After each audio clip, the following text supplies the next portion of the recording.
Ingat Akri Patrio, teman Parto dan Eko di grup lawak, kini jadi ustadz berhenti melawak? Ingat Akri, komedian yang tergabung di dalam grup lawak Patrio.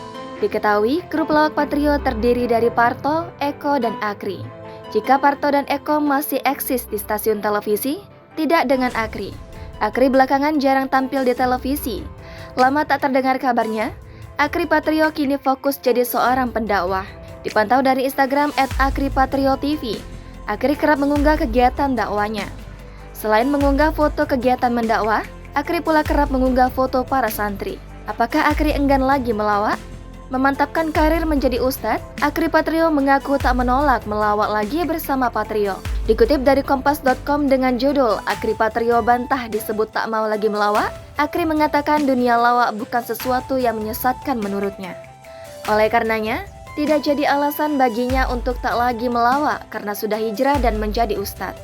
Hanya saja, Akri berkelakar mengatakan bahwa ia jarang muncul di layar kaca karena tidak ada ajakan tampil. Jujur, Akri mengaku bahwa dia merindukan saat-saat melawak bersama Patrio. Patrio bagi Akri adalah rumah untuk kembali, rumah yang lama ditinggalkan yang ingin dirawat hingga akhir usia. Kemudian, Parto, Akri, dan Eko mendeklarasikan bahwa Patrio belum bubar. Jangan lupa subscribe, share, komen, dan like ya!